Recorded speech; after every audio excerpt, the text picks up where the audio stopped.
যা হচ্ছে অমল পুরাণ। আর এই ভাগবতমের অমল পুরাণ, যার মধ্যে বিন্দু মাত্র মল নেই, যে ভাগবতম শ্রবণ করা মাত্রই আমরা নির্মল হতে পারি, সেই দিব্য গ্রন্থ আজকে আমরা শ্রবণ করবার জন্য একত্রিত হয়েছি। প্রতি জন্মে জন্মে আমরা স্ত্রী পরিবার পেতে পারি, প্রতি জন্মে জন্মে আমরা স্ত্রী পরিবার এই জড় সুখ পেতে পারি, কিন্তু প্রতি জন্মে জন্মে এই ভাগবতমের সামনে বসে এই সাধু সঙ্গ ভাগবতম শ্রবণ করার সৌভাগ্য প্রতি জন্মে জন্মে আমাদের হয় না। তাই এক জায়গায় বলা হচ্ছে, অনেক ভাগ্যের ফলে বৈষ্ণব আসিয়া মিলে, অনেক ভাগ্যের ফলে এরকম ভাগবত আসিয়া মিলে, এরকম ভাগবত গ্রন্থ পড়ার শ্রবণ কীর্তন সুযোগ আমরা পেতে পারি। আমি সকলকে রিকোয়েস্ট করবো, যদি ফোনগুলো অন করা যায় তাহলে আমি একটু উৎসাহ পাবো পড়াতে, যদি ক্যামেরাগুলো অন করা যায়, তা না হলে আমিও ক্যামেরা বন্ধ করে দেবো। তো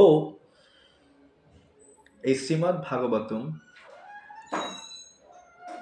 প্রতি জন্মে জন্মে আমরা সুযোগটা পাবো না। আর একটা জিনিস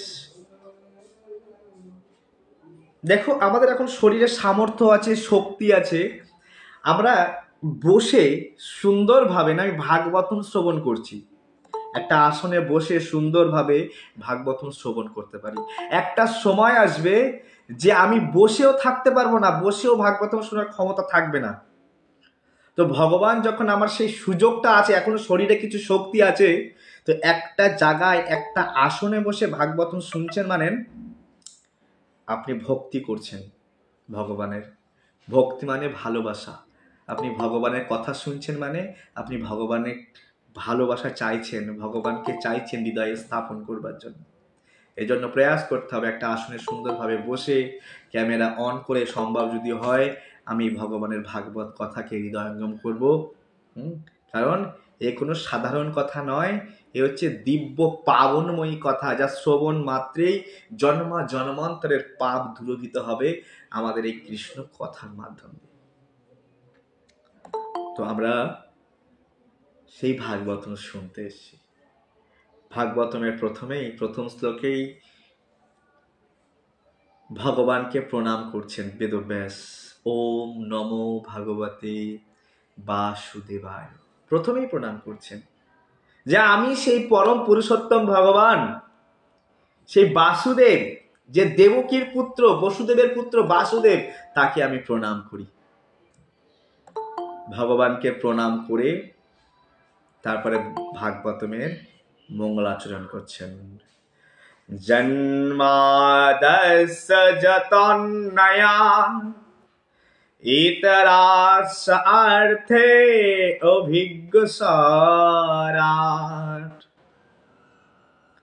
তেনে ব্রহ্মহৃদাজ আদিকবয়ে মজ্জন্তে যৎসুরায় তেজো বারি মৃদাম যথা বিনিময় যত্র তিসর্গো মৃষা ধাম্নাসেন সদা নিরস্ত কুহুকম সত্যম পরম ধীমহি। কত জন্মের সৌভাগ্যের ফল যে আপনাদের মতো ভাগবতের শ্রোতা পেয়েছি। আর একটা সময় যখন আমি ক্লাস কথা শুনতাম তবে আমি বুঝতাম না যে কিভাবে এই শ্লোককে উচ্চারণ করে। আজ আনন্দ লাগছে এই ভাগবতম শ্লোককে যে উচ্চারণ করছি। আগে এখন প্রথম যখন আমি ক্লাসে যেতাম, আমি কিভাবে এত কঠিন কঠিন শ্লোক উচ্চারণ করে। আমি তো ভাগবতমের শ্লোক, গীতার শ্লোকই পড়তাম না, এড়িয়ে চলে যেতাম ভয়ে। সব আপনাদের কৃপা আশীর্বাদ। আমি আরেকবার একটু উচ্চারণ করি। জন্মদস্য যত অন্নয়াদ ইতরা স্বার্থে অভিজ্ঞসারা त्रेने ब्रह्मा हृदाज आदि कवये मज्जन्ति जत्सुराय तेजो बारिं निदं यथा विनिमय যত্র তিসর্গো মৃষা ধাম্না সেন সদা নিরস্ত কুহুকম সত্যম পরম ধীমহি। সেই পরম সত্য পরমেশ্বর ভগবান বাসুদেব তনয় শ্রীকৃষ্ণ, যিনি সর্বব্যাপ্ত, আমি আপনাকে আপনার চরণে সশ্রদ্ধ প্রণাম নিবেদন করি। কে করছেন? বেদব্যাস। আমি সেই শ্রীকৃষ্ণের ধ্যান করি, কারণ তিনি হচ্ছেন ব্রহ্মাণ্ডের সৃষ্টি, যিনি সৃষ্টি করেন, স্থিতি যিনি পালন করছেন, বজায় রাখছেন, এবং তিনি হচ্ছেন প্রলয়ের কারণ। তিনি প্রত্যক্ষ এবং পরোক্ষভাবে সব কিছু সম্বন্ধে অবগত। তিনি সম্পূর্ণ স্বাধীন। আমরা সকলে পরাধীন, কেউ স্বাধীন নই। আমরা সকলে ইন্দ্রিয়ের পরাধীন, ইন্দ্রিয় যা বলছে তাই শুনছি। যদি এখনই কিছু লোভ লাগে, তো ওই লোভের বস্তু জিহ্বায় দেওয়ার জন্য, সেই বস্তুকে সংগ্রহ করবার জন্য ছুটছি। স্বাধীন নই। ভারতবর্ষ স্বাধীন হতে পারে, কিন্তু আমি পরাধীন বাস্তবিক পক্ষে। চোখ চাইছে কিছু দেখার জন্য, চোখের ডিমান্ড পূরণ করবার জন্য আমি ছুটছি সিনেমা হলে কিছু দেখার জন্য। স্বাধীন হলাম কিভাবে? মন চাইছে অনেক কিছু করবার জন্য, মনের ডিমান্ড, মনের দাবি পূরণ করবার জন্য ছুটছি। স্বাধীন হলাম কিভাবে? এছাড়াও আমরা স্ত্রীর দ্বারা পরাধীন, স্বামীর দ্বারা পরাধীন, ছেলে মেয়ের দ্বারা পরাধীন, বসের দ্বারা পরাধীন। সবকিছু ভাবে আমরা সবাই বন্ধনযুক্ত অবস্থায়। আমরা কেউ স্বাধীন নই। হ্যাঁ, বাড়ির এক স্ত্রী 14 বার বলে, বাড়ির মায়েরা বলে যে আমি আর সংসার করব না, চললাম। আমরা ছাড়তে পারছি? এক এমন সূক্ষ্ম বন্ধন, যে বন্ধনে আমাকে বেঁধে রেখে দিয়েছে, ছাড়তে চাইলেও পারবো না। আমরা বলি আর কাজ করব না, কাজ ছাড়তে পারছি আমরা? এ এমন এক বন্ধন যে বেঁধে রেখে দিয়েছে। তো আমরা সকলে বন্ধনগ্রস্ত অবস্থায় আছি, আমরা কেউ স্বাধীন নই। কিন্তু কৃষ্ণ এমন একজন ব্যক্তি, তিনি সম্পূর্ণরূপে স্বরাট। এ প্রথম শ্লোকেই বলা হয়েছে সম্পূর্ণরূপে স্বাধীন, তিনি পরাধীন নন। আমরা সকলে মায়ার দ্বারা পরাধীন।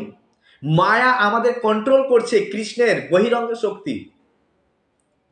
আমি আগের দিন বেশি ডিসকাস করতে পারিনি সময়ের মধ্যে সীমাবদ্ধতায়, কিন্তু আমরা পরাধীন। বলে কই আমি তো ফ্রিডম আছি। না, আপনি ফ্রিডম নেই, আপনি পরাধীন, মায়ার দ্বারা মায়াগ্রস্ত হয়ে আছেন। মায়া যেভাবে পরিচালনা করছে আপনি সেভাবে করছেন, সত্য রজ তম গুণের দ্বারা। তাই ভগবানের কোনো অতীত এবং কারণ নেই। আমাদের কারণ আছে। আমার কারণ কি? আমার বাবা। আমার বাবার কারণ কি? আমার ঠাকুর দাদা। বাবার কারণে আমি এসেছি, আর আমার বাবা ঠাকুর দাদার কারণে এসেছে। এভাবে এক একজনের কারণ থাকতে পারে, কিন্তু ভগবানের কোনো কারণ নেই। ভগবান সেই অনাদির আদি গোবিন্দ। তাই এখানে ব্রহ্মা বলছেন যে আপনি হচ্ছে সেই তেনে ব্রহ্ম, সেই তেনে ব্রহ্ম, সেই আপনি সেই পরম ভগবান। হৃদয় যা আদি কবয়, সেই আদি কবি ব্রহ্মা, যে ব্রহ্মার হৃদয়ে আপনি সেই পরম জ্ঞান দিয়েছিলেন। যখন ব্রহ্মা সেই কারণ সমুদ্রের তীরে উঠে দেখে যে পদ্ম ফুলের মধ্যে বসে আছে, যখন ব্রহ্মা সৃষ্টি হয়েছে, বুঝে উঠতে পারছে না যে আমার এখন কি করণীয়, বুঝতে পারছে না ব্রহ্মা। তো ব্রহ্মা সেই পদ্মের নালি দিয়ে ভিতরে প্রবেশ করলো, কয়েক বছর চেষ্টা করলো, খুঁজে পেল না নিজের উৎপত্তি স্থল। যখন উঠে আসলো, তখন ভগবান বললেন তপস্যা না করলে আমাকে কেউ জানতে পারে না, তপস্যা করো। তো ব্রহ্মা তপস্যায় বসে গেলেন, তপস্যা করলেন, ভগবান আবির্ভূত হলেন। ভগবানের যত জ্ঞান ছিল ব্রহ্মাকে দিয়ে দিয়েছেন। যেভাবে আমরা কম্পিউটার থেকে কপি পেস্ট করি না, কপি যা আছে তোমার কম্পিউটারে কি আছে কপি করে দিয়ে দাও আমার কম্পিউটারে, তোমার ফোনে কি আছে কপি পেস্ট করে আমার কাছে দিয়ে দাও। ঠিক এইভাবে কপি পেস্ট একদম ব্রহ্মাকে দিয়েছে, কিভাবে এই জগৎকে পরিচালনা করবে, কিভাবে সৃষ্টিকার্য করবে এক্সেট্রা বিভিন্ন জ্ঞান। তাই বলছে আদি কবি, কবি মানে সৃষ্টিকর্তা। হ্যাঁ, সেই ব্রহ্মা যে সৃষ্টি করেছে সেই সৃষ্টির কারণ স্বরূপ ভগবান। হ্যাঁ, ভগবান সেই জ্ঞান সৃষ্টি করার যে জ্ঞান, যে যে ইঞ্জিনিয়ারিং পাওয়ার, হ্যাঁ, যে টেকনোলজি ভগবান শিখিয়েছে। তাই এখানে বলা হচ্ছে তেনে ব্রহ্ম হৃদাজ আদি কবয়ে মজ্জন্তি যৎসুরায়। সেই ব্রহ্মাকে, হ্যাঁ, আদি কবি এখানে কাকে বলা হচ্ছে? ব্রহ্মাকে বলা হচ্ছে। সে ব্রহ্ম, পরম ব্রহ্ম ভগবান কৃষ্ণ সে আদি কবিকে সেই জ্ঞান দান করেছিল। মজ্জন্তি যৎসুরয়, বড় বড় দেবতারা, বড় বড় মুনি ঋষিরা পর্যন্ত মরুভূমির মরিচিকার মতো ভেবা চাকা খেয়ে যায়, ভগবানকে বুঝে উঠতে পারে না। তাই বেদব্যাস বলছেন আমি সেই পরম সত্য, সেই বাসুদেব ভগবান কৃষ্ণ, পরম পরমেশ্বর ভগবান, আমি তাকে সশ্রদ্ধ প্রণাম নিবেদন করি। তাই আমরা কার কথা শুনবো? যেখানে বেদব্যাস ভগবানকে প্রণাম নিবেদন করছে, ভগবান কৃষ্ণকে, যেখানে অসিত, দেবল, পরশুরাম, যেখানে শুকদেব গোস্বামী ভগবান কৃষ্ণের শরণে নিচ্ছে, কৃষ্ণের স্মরণে, নারদ মুনি ভগবান কৃষ্ণের স্মরণ নিচ্ছে, ব্রহ্মাজি কৃষ্ণের স্মরণ নিচ্ছে, শিব ঠাকুর ভগবান কৃষ্ণের স্মরণ নিচ্ছে, আর আমরা এতটাই মূর্খ কৃষ্ণকে বাদ দিয়ে অন্য কাউ স্মরণ নিচ্ছি। ওই দেবতা, ওই ঠাকুর, ওই অমুক চন্দ্র, এদিকে সেদিকে তাকে সিংহাসনে বসিয়ে পূজা পাঠা করছি। ভগবান কৃষ্ণকে আমরা আপন করতে পারছি না, কারণ এই যে দিব্য জ্ঞান বেদব্যাসের থেকে জ্ঞান নিচ্ছি না। এই যে বেদব্যাস ভাগবতমে যে জ্ঞানটা দিচ্ছে, এই জ্ঞানটা আমাদের মধ্যে নেই বা নেওয়ার প্রয়াস করছি না। আমাদের শিখতে হবে বেদব্যাস তিনি কি করছেন, তিনি কার স্মরণে আসেন। নারদ মুনি তিনি কার স্মরণে আসেন। ইন্দ্র কার স্মরণে? আমরা দেখতে পাই ইন্দ্র ভগবান কৃষ্ণের স্মরণে আসে, হে ভগবান। একবার ভুল করে ফেলে ভগবানের চরণে, যে ভগবান আমি তোমার দাস, আমার ক্ষমা করে দাও, বৃন্দাবন লীলায়। ব্রহ্মা ভগবানের চরণে ভুল করে, ভগবান বলে আমি তোমার দাস, হ্যাঁ, অনাদি রাদি গোবিন্দ। শিব ঠাকুর একই কথা বলছেন বারবার, বৃন্দাবনে নন্দীশ্বর পর্বত হয়ে আছেন, যদি ভগবানের চরণ দুটো মাথায় পড়ে, সমস্ত দেবতা, মুনি, ঋষি ভগবান কৃষ্ণের একটু কৃপা পাওয়ার জন্য লালায়িত হয়ে আছে। আর আমরা দুদিনের জিন্দেগি, ঠিকানা নেই, আমরা ভগবানকে ভুলে তার আশ্রয় গ্রহণ করি। হ্যাঁ, আমরা বুঝি না। আমাদের সবসময় এই জায়গাটায় যে বেদব্যাস ভাগবতমের প্রথমে শ্লোকে বলছে সত্যম পরম ধীমহি, সেই পরম সত্য ভগবান কৃষ্ণের যেন আমরা উপাসনা করতে পারি, সেই জন্য প্রয়াস করতে হবে। ওই আনন্দবাজার পত্রিকায় কাল লেখা আছে, ওই বর্তমান পত্রিকায় তো প্রভু দেখেছিলাম ওই ঠাকুরের কথা। আর যে ঠাকুর হোক, তুমি বেদব্যাস কি বলছে সেটা শোনার চেষ্টা করো, নারদ মুনি কি বলছে সে কথা শোনার চেষ্টা করো, শুকদেব গোস্বামী কি বলছে সে কথা শোনার চেষ্টা করো, পিতামহ ভীষ্ম কি বলছে সে কথা শোনার চেষ্টা করো, মা কুন্তী মহারানী কি বলছে সে কথা শোনার চেষ্টা করো, গোপীরাকারা কি বলছে সে কথা শোনার চেষ্টা করো, হ্যাঁ, বৃত্তাসুর কি বলছে সে কথা। আমরা ভাগবতমকে শোনার চেষ্টা করি না। আমার দিদিমা ওই ঠাকুরের পুজো করতো, আমার শ্বশুর ওই ঠাকুরের পুজো করতো, ও আমার কুলুগুরু, এই সেই হ্যান ত্যান করে আমরা পেঁচাল ফিরে পড়ে আছি। নিজস্ব কোনো মতামত, নিজস্ব কোনো বুদ্ধি আমরা খাটাই না। আমরা বুদ্ধি কোথায় খাটাই? বুদ্ধি খাটাবো কি করে পয়সা ইনকাম করা যায়, দিমাগ খাটাবো কিভাবে পয়সা ইনকাম করা যায়, কিন্তু দিমাগ খাটাই না যে আসলে ভগবানটা কে, কার চরণে স্মরণ নিলে আমার এই জীবন সম্পূর্ণ হয়ে যাবে, আমার এই জীবন সাফল্য মণ্ডিত হবে। দু পয়সা রোজগার করবার জন্য এত বুদ্ধি খাটাই, আর যে পরমার্থ যা পেলে আর কিছু পাওয়ার বাকি থাকে না আমাদের জীবনে, সব কিছু পাওয়া হয়ে যায়, সেই পরমেশ্বরকে জানার জন্য আমরা একটু বুদ্ধি খাটাই না, তখন সস্তা খুঁজি। যে এই প্রভু বড় টাফ কথা বলে, পুরো আঘাত দিয়ে কথা বলে। কোন প্রভু আঘাত দিয়ে কথা বলবে না, মিষ্টি মিষ্টি কথা বলবে, তার কথা শুনতে হবে। কোন প্রভু একদম সব কিছু ছাড় দেবে, তাদের কথা শুনতে হবে। কোন প্রভু একদম এসে কোনো নিয়ম টিয়ম নেই, তার কথা শুনতে হবে না। সে আপনাকে চিটিং করছে, সে সত্য কথা বলছে না। সে সত্য কথা এই জন্য বলছে না, তাহলে আপনি প্রণামীটা দেবেন না, তাই তাই সে সত্য কথা বলছে না। কিন্তু রিয়েল সাধু যে, সে প্রণামের চিন্তা করবে না, সে চিন্তা করবে আমি আমার ভগবানের বাস্তব কথাটা সবাইকে জানাব, তাতে আমাকে ভালোবাসুক না বাসুক, পরের বার কৃষ্ণ কথায় ডাকুক না ডাকুক, দান দক্ষিণা দিক না দিক, আমার কর্তব্য হচ্ছে রিয়েল কথাটাকে বলা। হ্যাঁ, যেমন চিটিং গুরু বেরিয়ে গেছে, তেমন চিটিং হওয়ার জন্য শ্রোতাও আছে। ওই রকম গুরুকেই চায় তারা, ওই রকম বক্তাকেই চায়। আর ওই রকম কি বলবো, কথাগুলো কেন বলতে হচ্ছে, কারণ মানুষ দিকভ্রমিত হয়ে যাচ্ছে।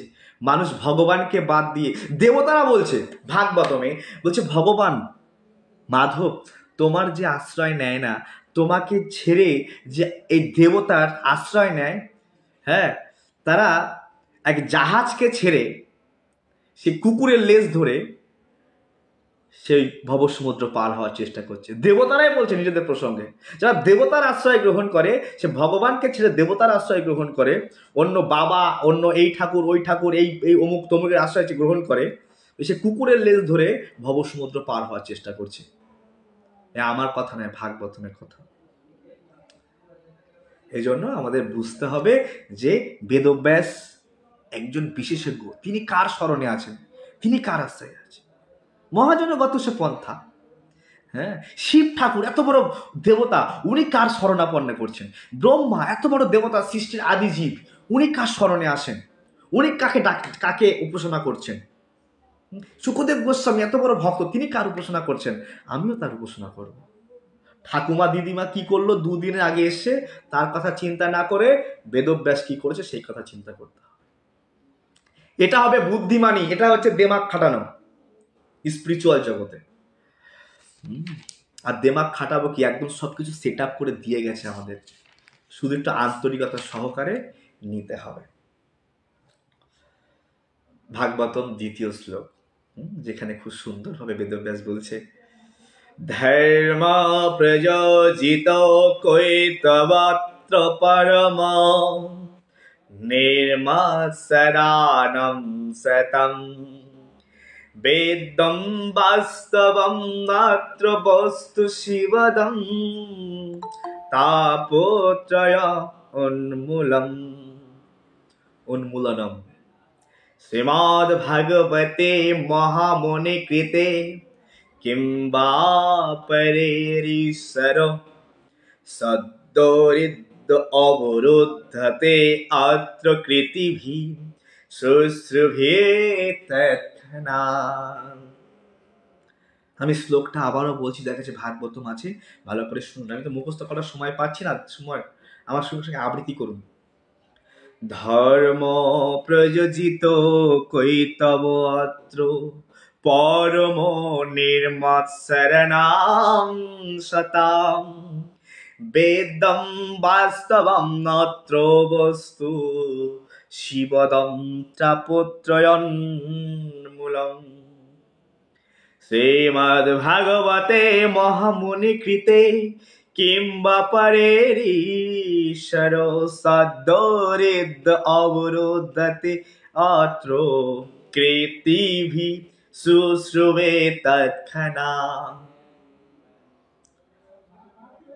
বেদব্যাস বলছেন, এই যে ভাগবতম ধর্মের কথা বলা হচ্ছে, তোমাদেরকে যে ভাগবতম দেওয়া হচ্ছে, এই প্রভু হরে কৃষ্ণ, মানে কি বলছি, 3-4 জনকে হচ্ছে আপনি লিঙ্ক পাঠিয়েছেন, ওরা ঢুকতে পারছে না কেন, যে প্রথম থেকে বলছে কি যে প্রভু লিঙ্ক পাঠিয়েছে কিন্তু ঢুকতে পারছি না। তাহলে তো কোনো প্রবলেম থাকতে পারে, বুঝতে পারছি না। আমি আসলে অ্যাকসেপ্ট করে নিতাম, চেষ্টা করতে বলো, দেখো, না হলে নেক্সট দিন আমার সঙ্গে কথা বলতে বলবে, ঠিক আছে?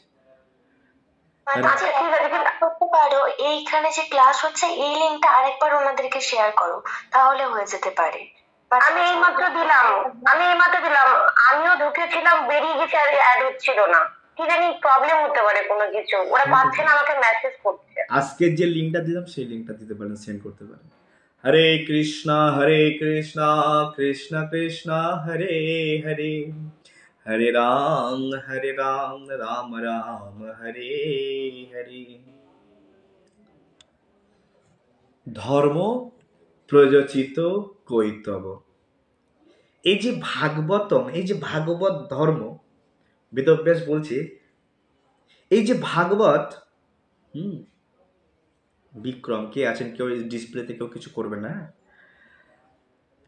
এ সম্পূর্ণরূপে মানে কৈতব, যত রকমের কপটতা আছে সবকিছু বর্জন করেছে ভাগবত, সব কাটিং শর্ট আউট করে ভাগবতম তৈরি করা হয়েছে। এ একদম নির্মল। ধর্ম প্রযোজিত কৈতব, যত রকমের কপটতা, আপনি যত অন্য কোনো বৈদিক গ্রন্থ পড়বেন ওই গ্রন্থের মধ্যে কপটতা আছে, ছল চাতুরি আছে। হ্যাঁ, বলছে পৃথিবীতে যত সব ধর্ম নামে চলে, ভাগবত কহে তাহা পরিপূর্ণ চলে। হ্যাঁ, আপনি অনেক বেদ, অন্য অন্য শাস্ত্রগ্রন্থ পড়ুন, সেখানে বলা হচ্ছে আপনি স্ত্রী, আপনার ধর্ম এটা, আপনি পুরুষ, এটা আপনার ধর্ম, আপনি ব্রাহ্মণ, এটা আপনার ধর্ম, আপনি ক্ষত্রিয়, এটা আপনার ধর্ম, আপনি বৈশ্য, আপনি ব্রহ্মচারী, আপনার এটা ধর্ম, আপনি সন্ন্যাস, এটা। এরকমভাবে বিভিন্ন বিভিন্ন মানুষের ধর্মকে আলাদা আলাদা করে বোঝানো হয়েছে। এটা ভালো, কিন্তু এর কথা আছে না, গুড, বেটার, বেস্ট। এখন যে ধর্মের কথা আমরা বলতে চলেছি, এই সমস্ত কপটতাকে একদম ছাঁটাই করে দেওয়া হয়েছে। তাই বলা হচ্ছে ধর্ম প্রযোজিত কৈতব। যত রকমের ভুক্তি মুক্তি বাসনা আছে, কপটতা আছে, সমস্ত কপটতা এর মধ্যে স্থান পায়নি, সব বাদ দেওয়া। অন্য অন্য ধর্মে কপটতা আছে, ওখানে বলা আছে আপনি এটা করুন আপনি স্বর্গে যেতে পারবেন, আপনি এটা করুন আপনি স্ত্রী পাবেন, আপনি এটা করুন আপনার ধন সম্পদ হবে। অন্য অন্য গ্রন্থে এরকমভাবে বর্ণনা করা আছে আপনি এটা। কিন্তু এই যে ভাগবতম গ্রন্থ, এর মধ্যে একদম শুদ্ধ প্রেমের কথা, যে আমি জীবাত্মা, আমার করণীয় কি, আমি না স্ত্রী না পুরুষ, আমি না ব্রহ্মচারী না গৃহস্থ না সন্ন্যাসী, আমি একজন স্পিরিট, সোল, আত্মা। কে ফোন করে? আত্মা। এই আত্মার কি কর্তব্য সেই বিষয় নিয়ে ভাগবতমে বলা হয়েছে। হ্যাঁ, এই ভাগবতম কোনো রকম কপটতা নেই, কোনো রকম কিচ্ছু নেই, কোনো রকম ভোগের বাসনা, ভোগের টোপ দেওয়া হয়নি। বেদের মধ্যে ভোগের টোপ দেওয়া আছে। ওখানে বলা আছে আপনি যদি এই যজ্ঞ করেন আপনি সোমরস পান করবেন, আপনি স্বর্গে যেতে পারেন, বিভিন্ন জায়গায় বিভিন্ন কথা বলা আছে। কিন্তু এই ভাগবতম রচনা করা হয়েছে যখন নারদ মুনি, বেদব্যাস অনেক পুরাণ রচনা করেছে, অনেক পুরাণ, উপনিষদ, 4টে বেদ, বিভিন্নভাবে প্রচুর প্রচুর লাখ লাখ গ্রন্থ। আমি একদিন পড়াচ্ছিলাম কোন গ্রন্থে কত শ্লোক আছে, পদ্মপুরাণ, এই পুরাণ, প্রচুর কিছু রচনা করার পরে বেদব্যাস শান্তি পাচ্ছে না।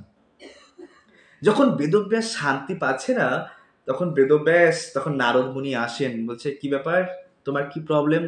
বলছে গুরুদেব, আমি এত পরিশ্রম করলাম, এত কষ্ট করলাম, এত গ্রন্থ, এত বেদকে 4টে ভাগ করলাম, এত উপনিষদ, এত পুরাণ, কিন্তু আমি না শান্তি পাচ্ছি না। আমি দেখতে পাচ্ছি যে কলিযুগে মানুষ এই ধর্ম করে মারপিট করবে, এই ধর্ম নিয়ে এই বলবে আমার ধর্ম বড়, আমার দেবতা বড়, আমার ঠাকুর বড়, এই বড় সেই বড়, এই নিয়েই আমি শান্তি পাচ্ছি না।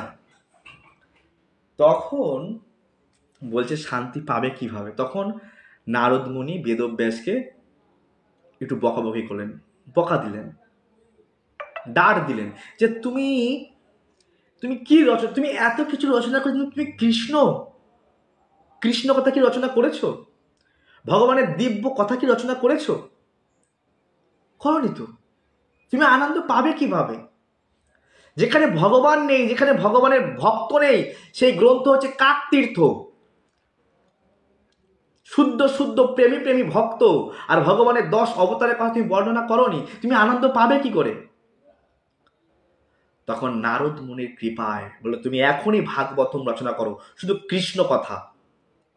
হ্যাঁ, যেখানে কৃষ্ণ কথা নেই সেখানে মহান ব্যক্তিরা বিচরণ করে না। আর সেই তীর্থ বা সেই গ্রন্থ কাক গ্রন্থ বা কাক তীর্থ বলা হয়, সেখানে মহৎ ব্যক্তিরা সেই জায়গায় যায় না। তো আপনি তো সেই কাজ করেছেন। তো যে জীবনের উপলব্ধির পরিপক্ক অবস্থায় বেদব্যাস এই ভাগবতমকে রচনা করেছেন, অনুভবের একদম চরম স্তরে গিয়ে। আর এই ভাগবতম হচ্ছে সমাধির ভাষা। তো তখন বেদব্যাস বলছেন যে এই ভাগবতম সম্পূর্ণরূপে কপটতাকে দূর করে, কোনো রকম কপট ছল চাতুরি এর মধ্যে নেই। আমি জীব, আমার কর্তব্য হচ্ছে ভগবানের সেবায় যুক্ত হওয়া। এখানে প্রেমী প্রেমী ভক্ত তারা কিভাবে ভগবানের সেবায় যুক্ত হয়েছে আমরা দেখতে পাই। পিতামহ ভীষ্ম, মা কুন্তী মহারানী, অর্জুন, আমরা দেখতে পাই গোপিকারা, আমরা দেখতে পাই বৃত্তাসুর, আমরা দেখতে পাই চিত্রকেতু মহারাজ কিভাবে প্রেমী থেকে প্রেমী ভক্ত তার সেবায় যুক্ত হয়েছে। মা যশোদা, বৃন্দাবনে কৃষ্ণের সখা নন্দ বাবা কিভাবে ভগবানের সেবায় এক একজন থেকে এক একজন প্রেমী। যুধিষ্ঠির মহারাজ কিভাবে ভগবানের সঙ্গে যুক্ত হয়েছে। ভগবান আর ভক্ত, আর কোনো কিছু নেই, কোনো ছল চাতুরি, কোনো কপটতা নেই। একটা স্পিরিট, সোল, আত্মা কিভাবে পরমাত্মার সেবায় যুক্ত হচ্ছে সেই কথা এইখানে বলা। তাই কোনো রকম কপটতা নেই। এক সময় বলা হচ্ছে জীবের স্বরূপ হয় কৃষ্ণের নিত্য দাস। একজনা বলছে ওই আমরা আবার দাস টাস কেন হতে যাব? হ্যাঁ, দাস কেন হবো আমরা? আমরা প্রভু দাস হতে যাচ্ছে। বলছে ছাড়ো, দাস আবার কি, আমরাই ভগবান। দাস হচ্ছে এসব কৃষ্ণ ভক্তদের খেয়ে দিয়ে কাজ নেই দাস। শাস্ত্রে বলা হচ্ছে যে একটা জীব তখনই আনন্দ পাবে কারণ আমি আমার স্বরূপে, আমি স্পিরিট মানে আমি সোল, আমি আত্মা। এই স্পিরিট, এই আত্মা যতক্ষণ পর্যন্ত এই আত্মাটা, এই আত্মাকে আমি বলেছিলাম আত্মা হৃদয়ে থাকে, হৃদয়ন্তস্তরে। অর্জুন হৃদদেশে অর্জুন তিষ্ঠতি, অর্জুন এই হৃদয়ে আত্মা থাকে। আর এখানে আত্মা থেকে যেভাবে লাইট এক জায়গায় আছে, সারা শরীরটার, সারা ঘরটার মধ্যে লাইট কণায় কণায় পৌঁছে যাচ্ছে আলো, আত্মা এখানে থেকে সারা শরীরের মধ্যে সেই চেতনা প্রবাহিত করছে। হ্যাঁ, তাই না? তো পয়েন্ট অফ ভিউ হচ্ছে এটা, এই আত্মাকে এই জগতের যত কিছুই দাও না কেন এই আত্মা কখনো প্রসন্নতা লাভ করবে না। ভালো খাওয়ার জিনিস, ভালো দেখার জিনিস, ভালো স্পর্শ করার জিনিস যাই দিয়ে দাও, এই আত্মা যতক্ষণ পর্যন্ত পরমাত্মার সংস্পর্শে না আসবে ততক্ষণ পর্যন্ত আত্মা আনন্দ পাবে না। তাই আমরা যেহেতু পরমাত্মার অংশ, অংশের কাজ হচ্ছে পুণ্যের সেবা করা, তাহলে ওই অংশ আনন্দ পাবে। অংশের কাজ ভগবান গীতার মধ্যে বলছে মাম এব অংশ, সব আমার অংশ। তাহলে আমি কার? বাস্তবে কৃষ্ণের। মাম, কৃষ্ণ বলছে গীতায় মাম এব অংশ, এই জগতে যা দেখছো আমার অংশ, এই সমস্ত জীবেরা। বাস্তবে যদি বলা হয় তুমি কার? আমি আমার ছেলের, আমি আমার মেয়ের, আমার স্বামী। আমরা কৃষ্ণকে ভুলে গেছি। তাই এই জগতে ছেলে পাচ্ছে মানুষ, স্ত্রী পাচ্ছে, স্বামী পাচ্ছে, আনন্দ পাচ্ছে। ছেলে, বাড়ি, স্ত্রী, গাড়ি, টাকা পয়সা আনন্দ পাচ্ছে? দেখুন তো, আপনারা নিজের নিজের জায়গা থেকে বিচার করুন, আপনি কি আনন্দ আছেন? এই জগতে কেউ আনন্দ নেই। আনন্দ আছে তাৎক্ষণিক, সীমিত সময়ের জন্য। আনন্দের সঙ্গে দুঃখ মিশ্রিত করা আছে, দুঃখ মিশানো আছে। কেউ কন্টিনিউ আনন্দ পাচ্ছেন এই জগতে? তাৎক্ষণিক আনন্দ, এই আনন্দ আবার কিছুক্ষণ পরে আবার দুঃখ। আবার যে ব্যক্তি আনন্দ দিচ্ছে সেই ব্যক্তি দুঃখ দিচ্ছে। কন্টিনিউ আনন্দের প্রবাহ হচ্ছে না এখানে। 3 মাস আগে যে বন্ধু যে বান্ধবী আনন্দ দিচ্ছিল, 3 মাস পরে ওই বন্ধু বান্ধবী এমন কাজ করে দিয়েছে, বাবা তার মুখ দেখবো না এখন আর। তাহলে এরকম সিচুয়েশন। তো এই জগতে আনন্দ নেই। আমি আনন্দ তখনও পাবো যখন এই আত্মা পরমাত্মার কানেকশানে যাবে, এক স্পিরিট সেই পরম স্পিরিটের সঙ্গে যাবে, তখনই আনন্দ পাবে। এই জগতের যত ভালো পোশাক, চুড়িদার, যত ভালো ড্রেস, শাড়ি, কি বলে, যত ভালো বিরিয়ানি যাই দাও না কেন শরীরে, আত্মা প্রসন্নতা লাভ করবে না। এই আত্মার জন্য যেভাবে এক জল, একজনা বলছে, ওই আমরা দাস কিসের, আমরা দাস কিসের? আরে তুমিও ভগবান, কৃষ্ণও ভগবান, আমিও ভগবান। ধরে নেওয়া যাক কিছু মাছ আছে জলের মধ্যে, বলছো ওই মাছ তুমিও ভগবান আমিও ভগবান, যা কাজ করো, উঠে ডাঙায় আসো, আমরা সোফায় চড়বো, আমরা দোলনা দুলবো, আমরা বড় বড় রসগোল্লা খাবো। মাছদেরকে বলা হচ্ছে আরে তুমিও ভগবান আমিও ভগবান, আসো দোলনা দুলবো, আমরা সিনেমায় যাব, আমরা ফ্লাইটে করে ঘুরবো, গোয়ায় যাব, গোয়া বিচে স্নান করবো, এক্সেট্রা এক্সেট্রা। কি মাছ আনন্দ পাবে ওই নদী থেকে উঠে এসে? যদি মনে করেন মাছটা অনেক কষ্টে আছে, মাছকে একটু আমি দোলায় চড়াবো, কি আনন্দ পাবে? মাছটাকে রসগোল্লা খাওয়া আনন্দ পাবে না। ওই মাছকে দোলায় চড়ান, রসগোল্লা খাওয়ান, ওই মাছকে সিনেমা দেখাতে নিয়ে যান, মাছ তুমি অনেক দিন গরম গরম কিছু খাও নি, তোমার গরম গরম কিছু দিই, কি মাছ খাবে? না, মাছের জন্য কমফোর্টেবল জল, ঠিক আত্মার জন্য কমফোর্টেবল স্থান হচ্ছে পরমাত্মা। যতক্ষণ পর্যন্ত আত্মা ওই পরমাত্মার সান্নিধ্যে থাকবে, পরমাত্মার কথা কীর্তন করবে, ও আনন্দে থাকবে। আজকে আমরা দুঃখী কেন? আমরা ভগবানের এই যে আত্মার যে রিয়েল পরিচয়, আমি কৃষ্ণের দাস, আমরা কৃষ্ণের দাসত্ব, কৃষ্ণের সান্নিধ্যে যাচ্ছি না, কৃষ্ণ থেকে মুখ ঘুরিয়ে নিয়েছি। আর সেই কথাই বেদব্যাস এখানে বলছেন, হ্যাঁ, যে আত্মার যে প্রকৃত কাজ, হ্যাঁ, সেই কাজটা এখানে বলা হয়েছে না। আত্মাকে এখানে টোপ দেওয়া হয়নি কোনো ভোগ বাসনা যে তুমি এই ধর্ম করলে ভোগ পাবে। যেমন আমি সেই সেই ধার্মিকদের নাম নিচ্ছি না, আমি বললাম ভাগবতম দিয়েছি, তো সে বলছে আপনি ভাগবতম দিয়েছেন কেন? আমরা ভাগবতম পড়ি না। আমি বললাম মুসলিম নাকি আপনি? না না, আমরা এই ধর্মের লোক, ভাগবতম আমরা পড়ি না। তো সে বলছে, আমি চাই আপনি ধর্ম কেন করছেন? ধর্ম করছি আয় উন্নতি হবে, ধর্ম করছি বাড়ি গাড়ি হবে, তাই এই দীক্ষা নেওয়ার পরে আমার বাড়ি গাড়ি আয় উন্নতি হয়েছে, জানেন আপনি? আমাদের ভাগবতম লাগে না। তার নলেজ হচ্ছে একটুখানি, ঠিক আছে? তাদের মধ্যে শেখানো হয় যদি আপনি আমার থেকে দীক্ষাটা নেন তাহলে আপনার বাড়ি গাড়ি টাকা পয়সা হবে। আমি সেই ধার্মিক গুরুদের নাম নিচ্ছি না, যেন আমরা এরকম না হই। এখানে সেটাই বলা হচ্ছে যে কোনো রকম ভক্তি মানে ভোগ বাসনা টোপ দেওয়া নেই ভাগবতমে। যে তুমি মুক্ত হয়ে যাবে এরকম টোপও দেওয়া নেই ভাগবতমে। ভাগবতমে একটাই, আত্মা কিভাবে পরমাত্মার সঙ্গে মিলবে, আত্মা কি করে কৃষ্ণের সঙ্গে, আমি কৃষ্ণের দাস, আমি কি করে কৃষ্ণের সেবায় যুক্ত হব, সেই কথাই বর্ণনা করা আছে। তাই কোনো রকম কপটতা নেই, ছল চাতুরি নেই, যেটা আপনার প্রয়োজন সেটাই এখানে দেওয়া হচ্ছে। বেদব্যাস সেটাই আপনাকে দিচ্ছে, এবং এটা হচ্ছে সব থেকে বেস্ট। এবং বলছে পরম নির্মৎসরানাম শতাম। নির্মৎসরানাম মানে যাদের হৃদয় সম্পূর্ণরূপে মল দূরীভূত হয়েছে। ধরে নেওয়া যাক, দেখুন মলটা কিরকম আমাদের জীবনে। দেখুন আমার ছেলের ডাক্তার, আমার ছেলে শরীর খারাপ হয়, এ বলা উচিত না ক্লাসের মধ্যে, বাট উদাহরণ দিচ্ছি। একই হসপিটালে দুখানা ডাক্তার বাচ্চাদের, একটা ডাক্তার দেখিয়ে নিয়ে এসেছি, শরীর খারাপ সারেনি, তা আমি আমার চেম্বারে ডাক্তার সরকারি হসপিটাল হয়তো টেক কেয়ার করছে না, আমার ছেলে তো আমার খুব কদর বেশি না, আমি তাহলে প্রাইভেট দেখাবো। প্রাইভেট দেখাতে গেছি, ওই হসপিটালের ডাক্তার প্রাইভেটে বসে, বলে কোথায় দেখিয়েছেন? আমি বললাম ওই ডাক্তারকে দেখিয়েছিলাম। বলছে ও ডাক্তার নাকি? ও ডাক্তার নাকি? একটা নির্মৎ সারানাম হতে বলছে। এখানে সবাই মাৎসর্য পরায়ণ, ডাক্তার আর এক ডাক্তারকে সহ্য করতে পারছে না, ওই ডাক্তারের কারণে আমার 10,000 টাকা খরচা হলো ভুংভাং কথা বলাতে, আমি আবার কলকাতায় নিয়ে গেলাম, এই সেই হ্যান ত্যান অমুক তুমুক, ওই ডাক্তারের জন্য। একজন উকিল আর একটা উকিলকে সহ্য করতে পারছে না, হয় কিনা এই জগতে? আপনি যে ব্যবসাদার, আপনার আর একটা ব্যবসাদার এখন কম্পিটিশন, মানে সব কিছু কম্পিটিশন, হয় না? আপনিও কাঁচামালের ব্যবসা করছে, 5,000 কাঁচামাল, কম্পিটিশন চলছে। হ্যাঁ, যদি নিজের ভাইও হয় তবু কম্পিটিশন। হ্যাঁ, এই জগতে সবাই সবাইকে হিংসা করছে, কে কাকে দাবিয়ে উপরে উঠতে পারে।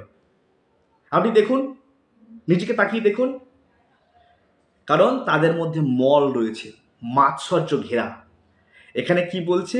এই ভাগবতম তাদের অধিকারী যারা নির্মৎসারাম শতাম, যারা নির্মৎসর পূর্ণরূপে এই সমস্ত কম্পিটিশন থেকে বেরিয়ে চলে এসছে। এখানে প্রভুপাদ খুব সুন্দরভাবে উদাহরণ দিচ্ছে, যে মানব সভ্যতায় নিম্ন স্তরের সবসময় জড়জগৎকে ভোগ করার তীব্র বাসনা থাকে। সবাই এই জড়জগৎকে ভোগ করতে চায়। তার ফলে ইন্দ্রিয় তৃপ্তি মানে নিজের সুখের জন্য সব রকমভাবে প্রতিদ্বন্দ্ব করে। সবসময় মানুষ আপনি চাকরি করবেন, সেখানেও কম্পিটিশন। একসময় আমারই মিত্র, আমার যখন একটা দিল্লিতে জব লাগে, তো আমার মিত্র বলছে কি, তোর জবটা হলো, আমার কেন হলো না? ও টেনশনে পড়ে গেছে। আমি ভাবলাম তো আনন্দ পাবে আমার কথা শুনে। আমি যে বললাম আমার টেনশন পড়ে গেছে, তুই জবটা পেয়ে গেলি, আমাকে তো, আমার না মনটা খারাপ, আমার সামনেই বলছে, বলে ফেলছে, আমার কিন্তু মনটা খারাপ করছে, আমি কিছু পেলাম না, তুই পেয়ে গেলে সহজে, এক্সেট্রা। তো একটা বন্ধু আর একটা বন্ধু জব পেয়ে আছে, তাকে তার কথা শুনে সে মানে দুঃখী হয়ে যাচ্ছে। আপনি যদি আপনার বাড়ি দোতলা করে ফেলেন, যদি পিছনের বাড়ি একতলা থাকে, নিশ্চয়ই কোনো 2 নম্বরই পয়সা আছে। হ্যাঁ বলেন এরকম, নিশ্চয়ই কোনো অন্য কোনো সোর্সে পয়সা ইনকাম করে নিয়ে আসে, এক্সেট্রা এক্সেট্রা। এর কারণ হচ্ছে মাৎসর্য। এই জগতের সব থেকে বড় দোষ, আর এর জন্য মানুষ জ্বলছে, সবার হৃদয় জ্বলছে এই মাৎসর্যতার কারণে। হ্যাঁ, তাই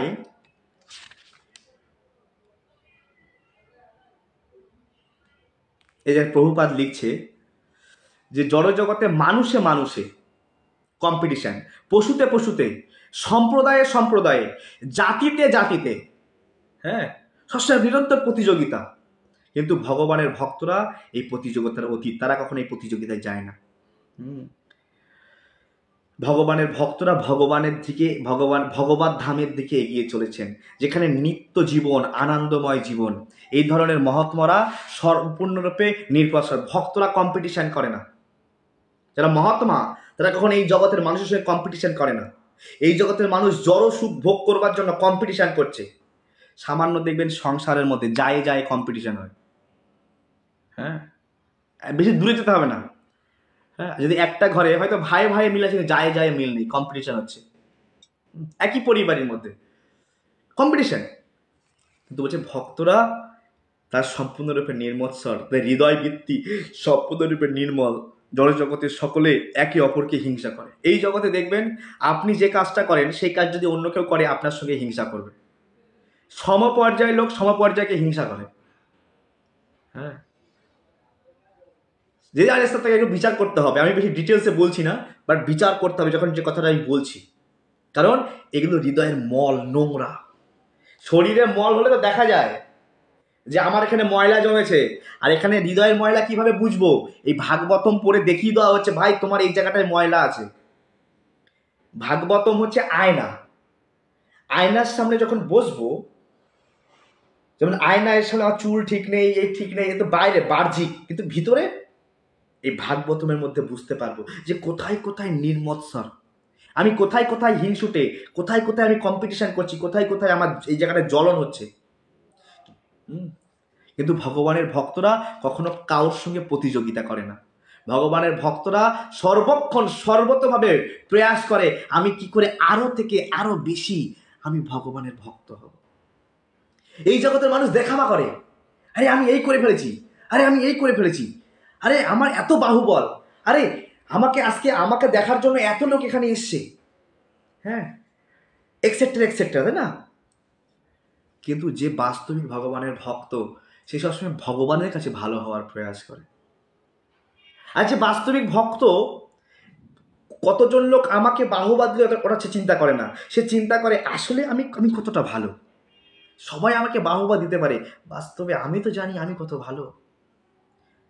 আমি আজকে এই কথা বিষয়ে বলছিলাম যে একজন ব্যক্তি খুব ভালো মূর্তি তৈরি করতে পারে, খুব ভালো মূর্তি তৈরি করতে পারে।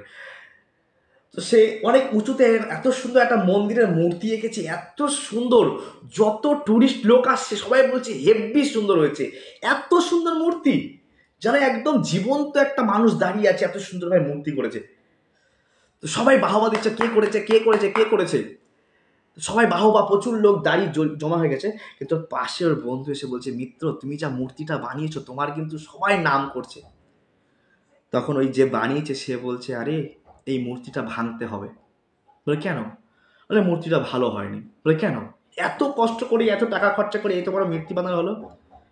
বলছে কানের লতিটা ভাঙা আছে। আরে বন্ধু, কেউ দেখতে পাচ্ছে না, নিচের থেকে উপর কেউ দেখতে পাচ্ছে না। বলছে কেউ দেখতে না পাক, আমি তো জানি আমার মনের মধ্যে খিস খিস খিস খিস খিস খিস করছে।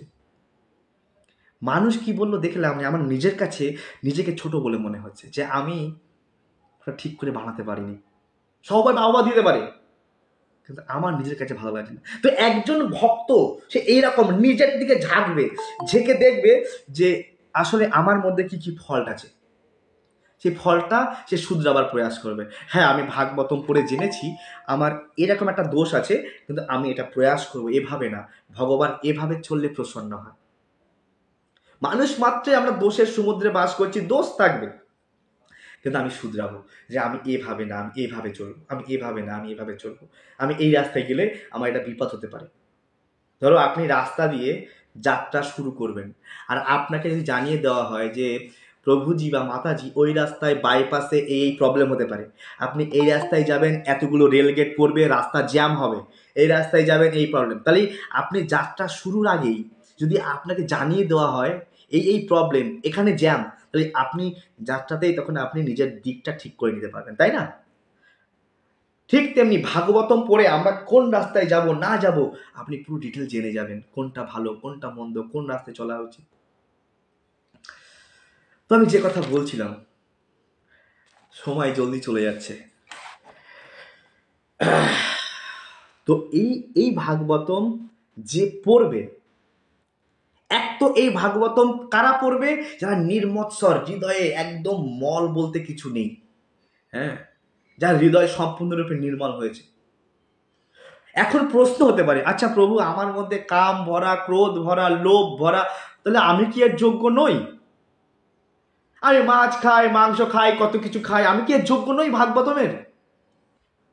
বলে আপনি যোগ্য নন, কিন্তু ভাগবতমের এত শক্তি আছে, আপনি যদি কায় মনোবাক্যে শ্রদ্ধাবান চিত্তে, না আমি শুনবো, অসাধুতা সাধুতা প্রদায়িনে, আরে অসাধি পাপী নিচু ব্যক্তিকেও সাধুতা প্রদান করে এই ভাগবতম।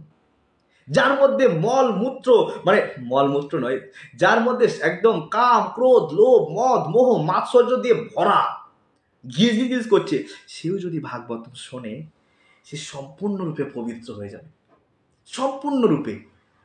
তার কিচ্ছু করতে হবে না, সে শুনবে যে আমি আমার প্রভুর কথা শুনবো। ভগবান রামচন্দ্র, ভগবান রামচন্দ্র বনে গেছে আর মা সীতাকে নিয়ে, আর বাল্মীকি ঋষিকে বলছেন আমি কোথায় থাকবো হে ঋষিবর, আপনি বলুন না আমি কোথায় থাকবো। তো বাল্মীকি ঋষি বলছে আপনি কোথায় নেই, কোথায় নেই, আপনি সর্বত্র বিরাজমান। বলছে মুনিবার বলুন না কোথায় থাকবো। তখন মুনিবার বলেন, প্রথম বলেন, বলে যে ভক্তের কান সমুদ্র, প্রভু আপনি সেখানে থাকেন যে ভক্তের কান সমুদ্র, সমুদ্রের মধ্যে অসংখ্য নদী নালার জল এসে মিশে, কি সমুদ্র কখনো বলে হে নদী তোমার জল আর দিও না, আমি আর ধরে রাখতে পারছি না, বলে কখনো? বলে না। সমুদ্রে অসংখ্য জল আসছে, প্রতিদিন সেই হিমালয় থেকে বরফ গলে গলে গঙ্গার মাধ্যমে সমুদ্রের জল ছুটছে, কি কখনো সমুদ্রের জল বাইরে বেরিয়ে চলে গেছে?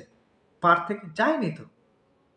বলে যার কানটা সমুদ্রের মতো, কৃষ্ণ কথা আসতেই আছে আসতেই আছে, শুনতেই আছে শুনতেই আছে, বলে প্রভু আপনি তার হৃদয়ে বাস করেন। যার কানটা সমুদ্রের মতো, আপনি তার হৃদয়ে থাকেন।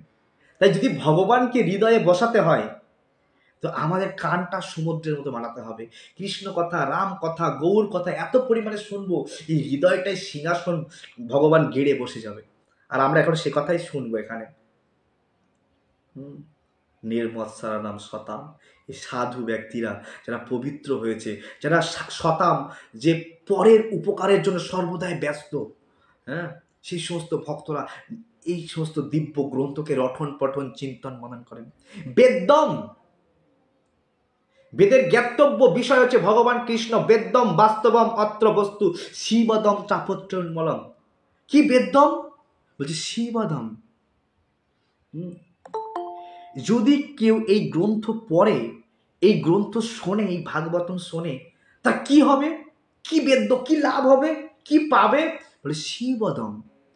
শিবদম মানে কি জানেন? পরম আনন্দ। পরম আনন্দ, যে আনন্দ মাঝখানে বিক্ষিপ্ত হয় না, যে আনন্দ কখনো, এই জগতের আনন্দ আছে এক, দেখেন আমি সবসময় একটা কথা বলি, এই জগতে যে আনন্দ যতটুকু পাচ্ছেন ওটাও কৃষ্ণের কৃপায় পাচ্ছেন। জড় সুখ, সে স্পর্শ করার সুখ হোক, খাওয়ার সুখ হোক, দেখার সুখ হোক, এই জিহবার সুখ হোক, যা দিচ্ছেন, ঘুমানোর সুখ, এটাও তো আনন্দ না? এটাও ভাবেন ভগবান কৃপা করে আপনাকে ঘুমানোর সুখ দিচ্ছে। কারণ ভগবান গীতার মধ্যে বলছে, অর্জুন এই যে বিস্মৃতি, এই যে বিস্মৃতি এটাও আমি দিই, যাতে আমার সন্তানেরা আরামসে ঘুমাতে পারে, আমি ওই সময়টা ভুলিয়ে দিই। আবার স্মৃতি, এই যে আমি অনেক কথা বলি এখানে, সবকে আমি পড়ে আসি নাকি এখান থেকে? কবে পড়েছি 10 বছর আগে, কবে শুনেছি সাধু মুখে, সব কি পড়ে আসি?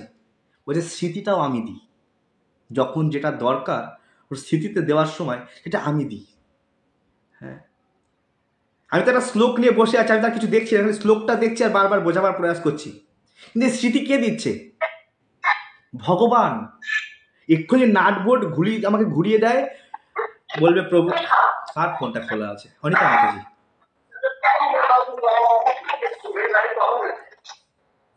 এখন যদি ভগবান আমার নাট বোল্ট ঘুরিয়ে দেয়, ইস প্রভু এত ভালো ক্লাস শোনাতো, প্রভুটা পাগল হয়ে গেল, প্রভুটার মেন্টাল প্রবলেম হয়ে গেল, বলবে না আমাকে?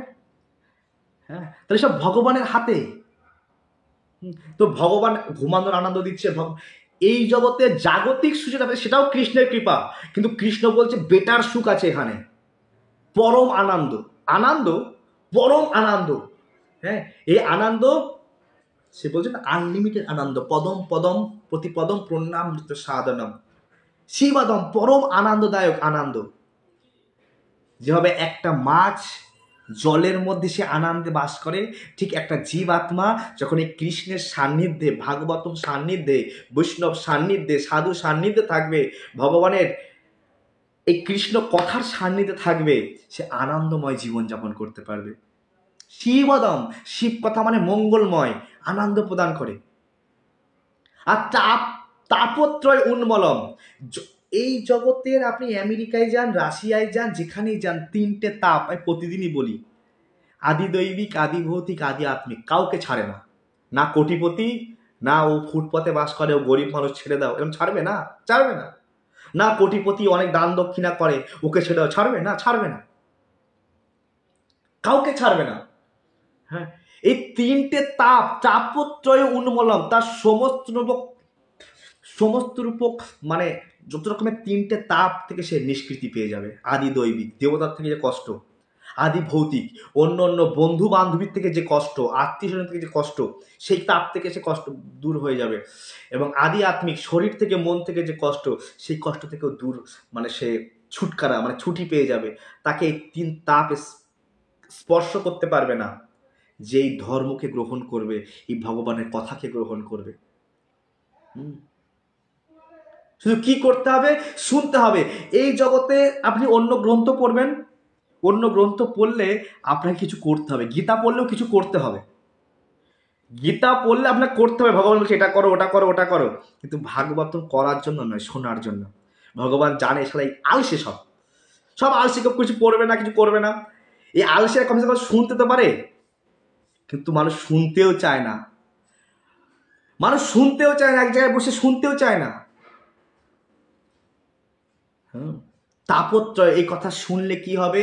এ ভাগবতম, এ ধর্ম, এ কি হবে? তাপত্রয় মনমলাম, দুটো কাজ হবে, এক তো আনন্দ পাবো, আর যত রকম দুঃখ আছে চলে যাবে।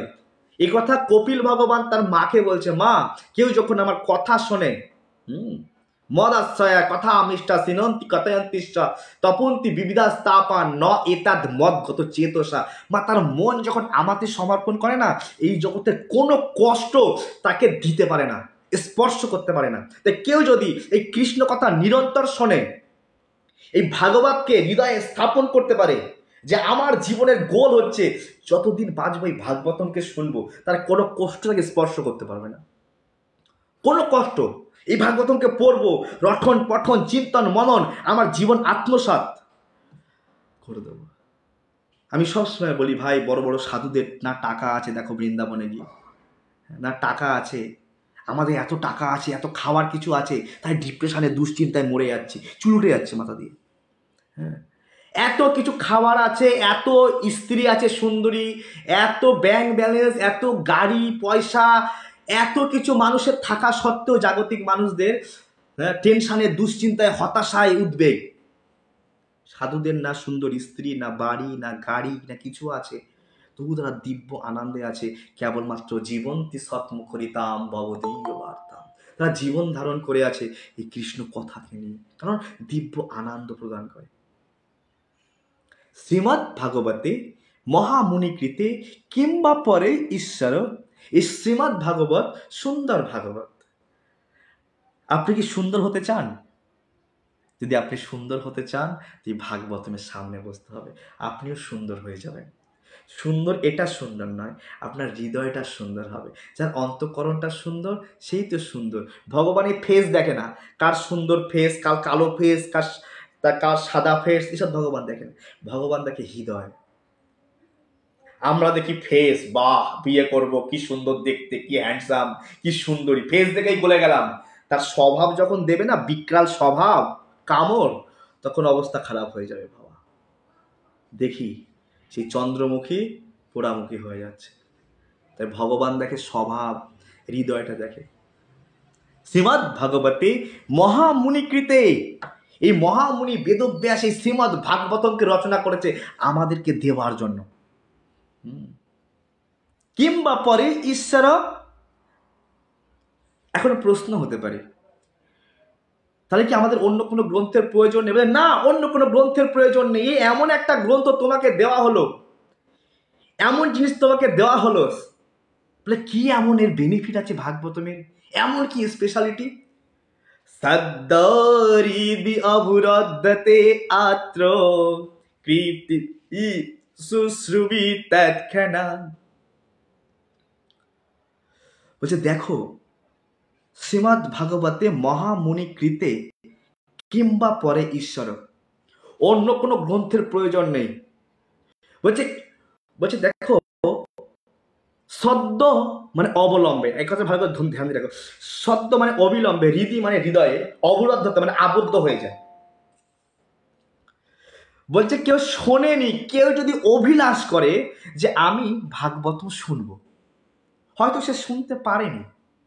আমি ভাগবতম শুনবো, শোনা মাত্রই সদ্য তৎক্ষণাৎ অবিলম্বে হৃদয়ে অবরুদ্ধতে ভগবান হৃদয়ে এসে বন্দী হয়ে যায়। এই এমন গ্রন্থ বেদব্যাস আমাদেরকে দিয়েছে।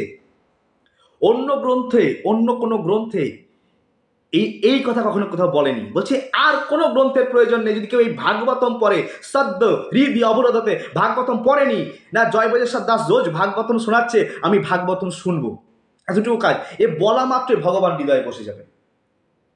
আমার কথা নাই, ভাগবতমের কথা বলছি আমি। হ্যাঁ, সদ্য হৃদি অবরোধতে অত্র, ভাগবতমটা দেখুন, এখনই এই হৃদয়ে বসে যাবে।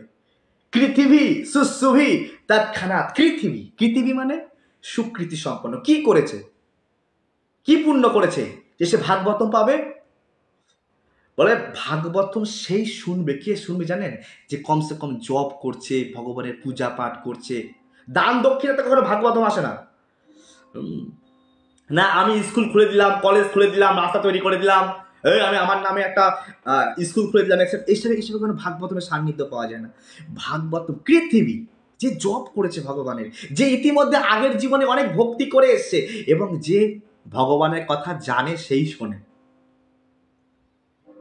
যে জানে, হীরার দোকানে কে যায়? যার কিছু মাল্লু আছে পকেটে, তাই না? যার কিছু পকেটে আছে, না আমি পয়সাওয়ালা ঘরের স্ত্রী, টাকা আছে পকেটে, স্বামী হাজব্যান্ড পয়সাদার, সেই তো যাবে হীরার দোকানে। সবাই যাবে। সবজি মার্কেটে প্রচুর ভিড়, 2 টাকার সবজি কেন, এই হই চই। আর হীরার দোকানে একটা দুটো কাস্টমার আসবে, আর হীরার ব্যবসা ওই একটা কাস্টমার এনাফ সারাদিনের, ওর 1 সপ্তাহ কাস্টমার না আসলে কোনো অসুবিধা নেই। তো এই হচ্ছে বাস্তবিক ডায়মন্ড কৃতিভি, যারা ভগবানের জপ কীর্তনাদি করে সেই কথা শুনবে, যে জানে এর ভ্যালু কতটা। হ্যাঁ, সুশ্রুভি কি করতে হবে? তৎক্ষণাৎ সেই ভগবান হৃদয়, শ্রবণের ফলে তৎক্ষণাৎ এই হৃদয়ে ভগবান অবরুদ্ধ হয়ে যায়। তাই আমাদের কাজ হচ্ছে কলিযুগে কেবলমাত্র ভাগবতমের কথা শ্রবণ কীর্তন করা। আপনারা জানেন না, উত্তর ভারতের দিকে প্রতিটা মানুষ তার বাড়িতে ভাগবতম দেয়, ভাগবতম সপ্তাহ করে, এবং যদি এরকম অভিলাষ থাকে আমি ভাগবতম শুনবো, হয়তো শুনতে পারেনি, সে মরে গেছে, তারপরে তার ছেলে মেয়েরা ভাগবতম সপ্তাহ করায়। এগুলো উত্তর ভারতে বেশি, ঠিক আছে, আমাদের বাঙালিদের কিছু করে না। হ্যাঁ, আজও পর্যন্ত দেখেন উত্তর ভারতে কিরকম ভাগবতম ভাগবতম ভাগবতম চর্চা, টিভি খুলে দেখতে পাবেন আপনারা, ভাগবতম সপ্তাহ, ভাগবতম। কারণ ভাগবতমের এত জোর, এত পাওয়ার। শ্রবণ করেনি, শ্রবণ করার অভিলাষ মাত্র করেছে। আর যে ভগবানের এই দিব্য কথাকে রোজ শ্রবণ কীর্তন করবে, তো ভগবান না তাই কত ভালোবাসবে। তাই আমাদের কি করতে হবে, কেমন ভাবে ভগবানের কাছে শ্রবণ করব আমরা, শ্রবণ করলে কি কি লাভ হবে। এই যে ভগবান বলছে অর্জুন আমার চরণে সমর্পণ করো, সমর্পণ কিভাবে করবেন আপনি?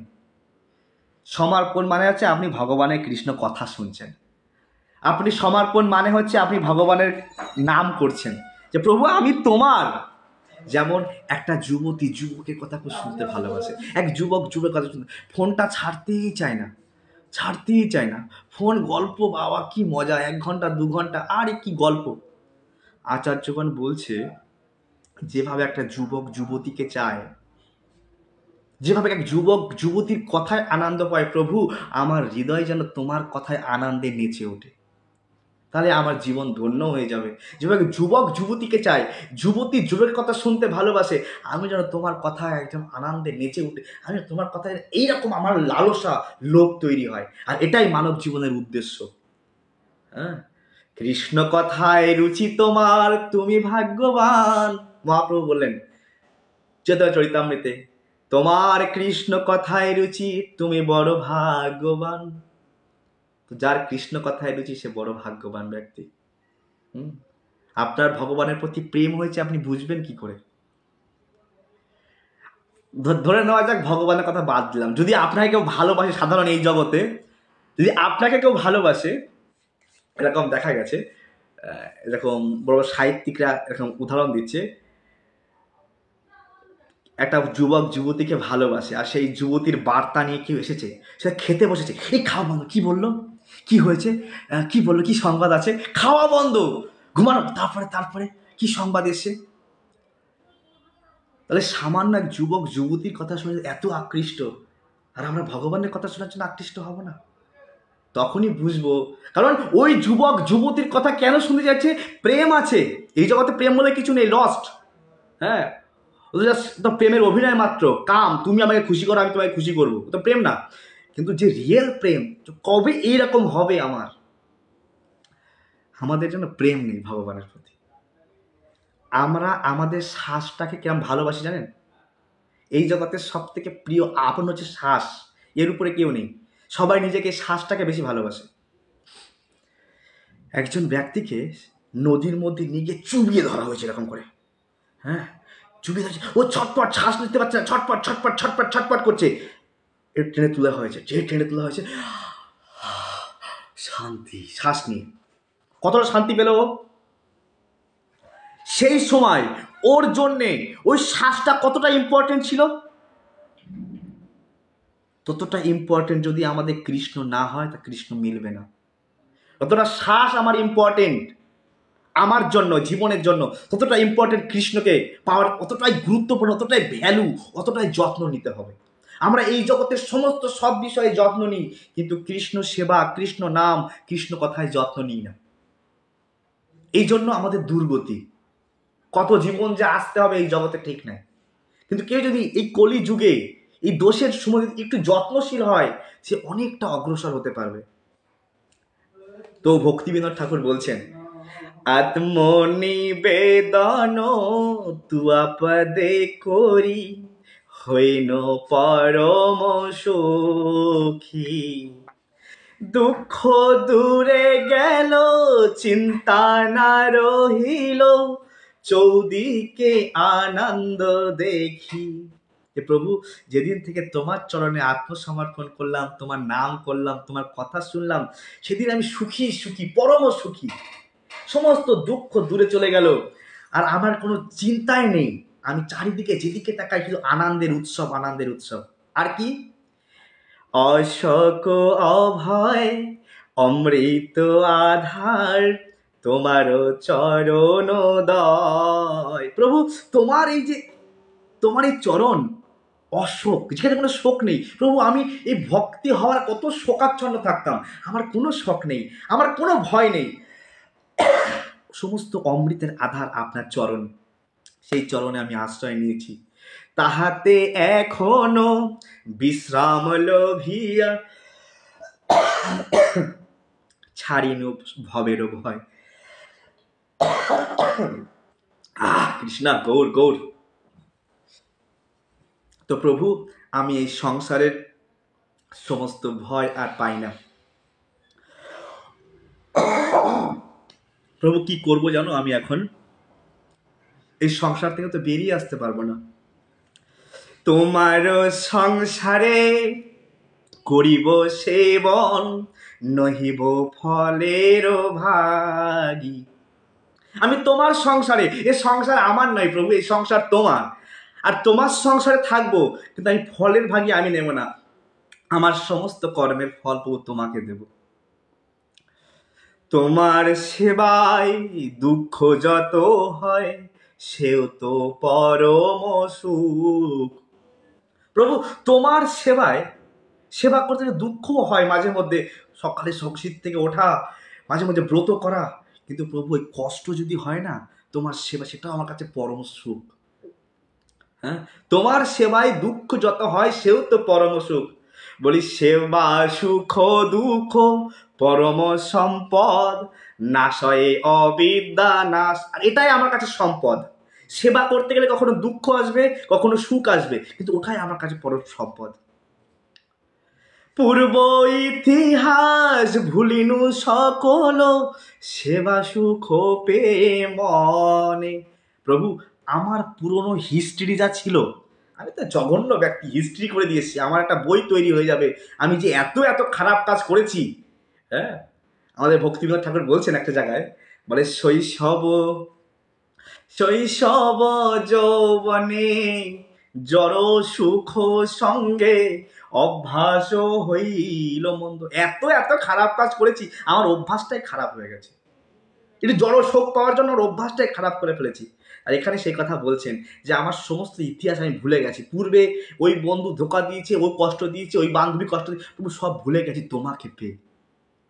তাই বলছে, বলে আমি তো তোমার তুমি তো আমার, আমি তো তোমার তুমি তো আমার, কি কাজ অপর ধনে। আমার অপরের কাজ নেই, কি করবো, শুধু তুমি আমার আমি তোমার, আমি শুধু তোমার সেবা করবো। ভকতি বিনোদ আনন্দে ডুবিয়া তোমারও সেবার তরে, সব চেষ্টা করে তব ইচ্ছা মতো থাকিয়া তোমার ঘরে। বলছে এই ভক্তি বিনোদ তোমার ঘরে থেকে সবকিছু চেষ্টা করছে তোমার ইচ্ছা মতো। প্রভু আমি তো তোমার দাস।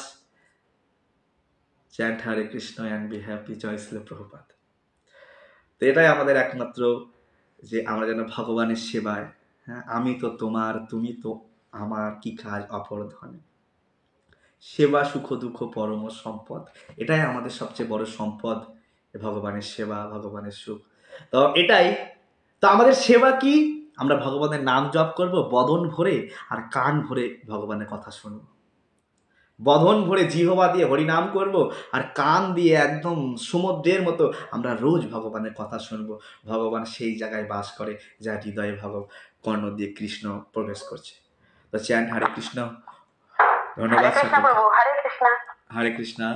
প্রভু একটা কীর্তন প্রভু, প্লিজ একটা কীর্তন। কি কীর্তন? আপনি একটা কীর্তন করুন। কীর্তন করুন, অনেক সুন্দর, অনেক সুন্দর। করুন করুন। আমি কীর্তন করলাম তো, সময় অতিবাহিত হয়ে গেল। আরেকটা প্রভু, আরেকটা প্রভু, আরেকটা প্রভু। কি কীর্তন গাই আমি। এখন তো সময় সবাই চলে যাবে, অন্য এক সময় কালকে গাইবো আমরা। কেউ যাবে না প্রভু, একটা কীর্তন। আপনার গলায় সেই মধু, ও আচ্ছা, এরকম মধু জীবন হবো না। না না, এরকম কিছু না। ঠিক আছে, মিউট করে দেন সবাই। আমরা মহাপ্রভু একটা রূপের কীর্তন গাই, গৌরাঙ্গের রূপ বর্ণন। মদন মোহন তনু গৌরাঙ্গ সুন্দর, মদন মোহন তনু গৌরাঙ্গ সুন্দর, ললাটে তিলক শোভা, ললাটে তিলক শোভা, ঊর্ধ্বে মনোহর, মদন মোহন তনু গৌরাঙ্গ সুন্দর, ত্রিকচ্ছ বসন শোভে, কুটিল কুন্তলায়ত